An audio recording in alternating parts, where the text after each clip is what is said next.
Selamat datang pada pertemuan komunikasi melalui online marketing. Pertama-tama perkenalkan, nama saya Lia Yuldinawati. Saya adalah salah satu dosen dari Telkom University. Selain dosen, saya juga adalah sebagai coach mentor yang membantu beberapa UKM. Bapak, Ibu semua dan rekan-rekan semua, di saat COVID-19, di saat pandemi yang sekarang melanda di seluruh dunia, otomatis ini berdampak terhadap gaya hidup kita semua. Yang tadinya biasanya kita berbelanja secara langsung antara penjual dan pembeli bertatap muka, dengan sekarang kondisi pandemi, otomatis kita harus membatasi diri dan berbelanja menggunakan gawai atau menggunakan handphone. Berbelanja secara online itu adalah menjadi cara teraman dan cara termudah, serta membatasi diri pertemuan fisik sehingga baik penjual maupun pembeli juga dapat menjaga kesehatannya dan membatasi pertemuan-pertemuan secara langsung. Nah, dengan belanja zaman now yang artinya adalah berubah dari belanja langsung menjadi belanja online, ini otomatis akan berdampak terhadap berbagai gaya yang harus dilakukan oleh pebisnis atau oleh pedagang atau oleh penjual. Tujuan penerapan mobile marketing bagi seorang pebisnis, penjual, ataupun pedagang gitu ya, ini otomatis ketika berubah menjadi online, maka gaya pemasarannya pun harus berubah menjadi gaya pemasaran online. Karena harus dibangun kesadaran akan produk kita kepada konsumen. Dan menjadi penting untuk lebih gencar lagi melakukan promosi dengan menggunakan media sosial. Kemudian dengan semakin sering kita berinteraksi secara online, otomatis ini juga akan meningkatkan brand loyalty, dalam artian konsumen kita akan semakin paham, semakin ingat akan produknya kita. Dan dengan semakin banyak kita berinteraksi, kemudian terjadi tanya jawab, maka kita pun akan tahu akan reaksi dari para konsumen.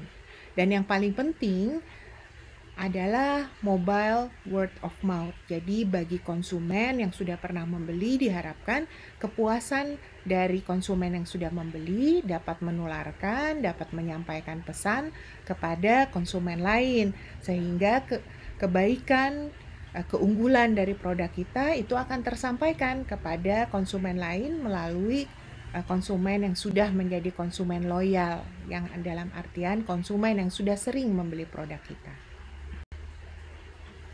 Manfaat mobile marketing itu adalah dapat mengirim informasi tentang produk atau jasa, dapat menerima informasi yang dibutuhkan, dan dalam mobile marketing itu lebih interaktif karena dapat mengirim gambar, musik, video, iklan, bahkan kondisi real ketika kita sedang bertatap muka dengan konsumen.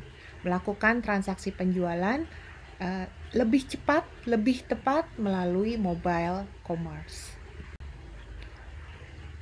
Alasan penting perlunya mengembangkan mobile marketing di dalam bisnis karena sekarang sudah sangat banyak aplikasi, dan aplikasi mobile marketing bisa lebih dekat dengan konsumen daripada sistem pemasaran yang konvensional. Kemudian peluangnya juga lebih besar dan terdapat banyak pilihan model yang sesuai dengan target dan sesuai dengan kemampuan kita selaku produsen atau selaku penjual dan pemilik brand. Serta ada banyak pendekatan spesifik yang dapat dikembangkan. Ini adalah beberapa contoh aplikasi Messenger untuk memasarkan produk. Salah satunya di sini adalah Facebook Messenger. Ini sudah sangat terkenal karena sebagian dari kita juga menggunakan Facebook. Tetapi jangan lupa di dalam Facebook juga ada yang disebut dengan Facebook Messenger. Di sini kita dapat saling berkirim pesan dan dapat mengirimkan pesan juga via SMS. Kemudian ada Line, produk yang memiliki segmentasi anak muda karena Line ini lebih banyak digunakan oleh anak muda. Kemudian ada juga WhatsApp, di mana para pengguna dapat melihat iklan, dapat melihat foto, dapat melihat suatu produk di dalam aplikasi media sosial ini ataupun di dalam media sosial lainnya.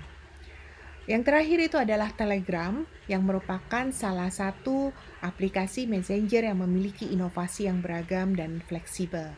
Ini adalah 4 aplikasi yang paling dikenal di masyarakat pada saat ini. Perbedaan keempat aplikasi ini, jika kita lihat, Facebook Messenger berkirim pesan melalui media sosial tanpa nomor HP. Jadi tidak banyak juga beberapa orang, barangkali di antara kita semua yang agak ragu jika nomor HP kita dibagikan, sehingga ini menjadi salah satu pilihan yang tepat.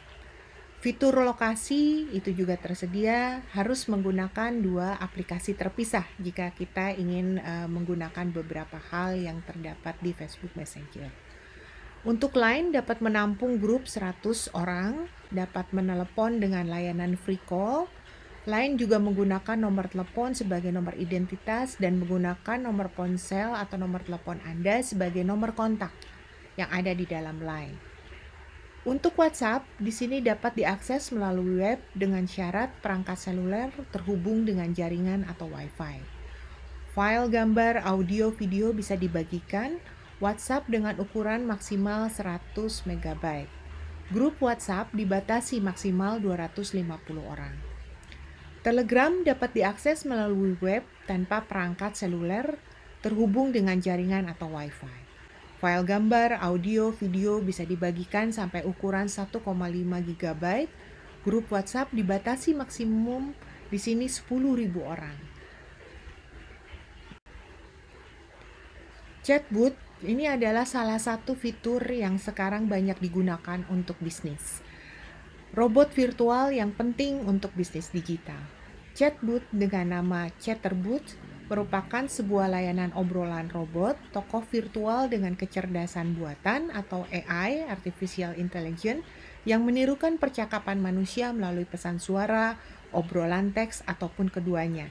Dengan kata lain, dengan menggunakan chatbot, pemilik dari handphone itu tidak harus menjawab pada saat itu, tetapi kita sudah melakukan settingan di dalam HP kita sehingga siapapun yang melakukan chat itu secara otomatis dijawab oleh robot.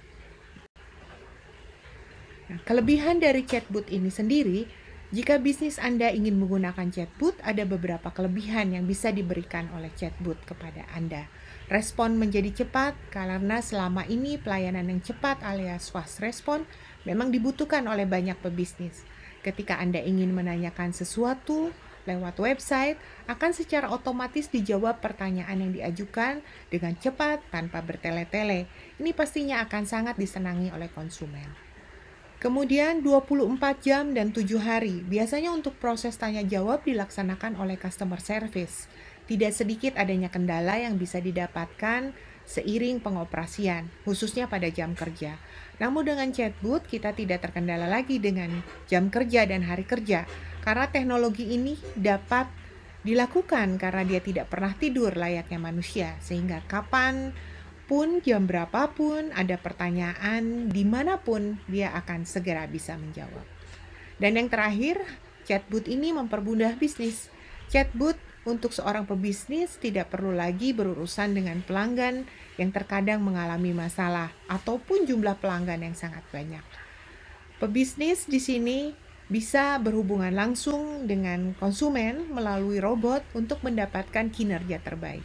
Dengan teknologi robot, maka urusan customer service menjadi mudah. Terima kasih Bapak Ibu semua, rekan-rekan semua. Salah satu yang harus dilakukan dengan konsumen adalah aktif dalam berkomunikasi. Komunikasi langsung, baik media sosial ataupun melalui messenger, melalui aplikasi, itu tetap harus dilakukan. Karena membangun komunikasi yang baik dengan pelanggan merupakan sebuah strategi marketing yang paling efektif. Dengan melakukan marketing yang paling efektif, konsumen akan mengingat produk kita, konsumen akan selalu berinteraksi dengan kita, dan kepercayaan akan muncul di mata dan di perasaan dari konsumen, sehingga konsumen akan selalu membeli kembali produk kita. Terima kasih, itu saja yang akan saya sampaikan pada pertemuan ini. Assalamualaikum warahmatullahi wabarakatuh.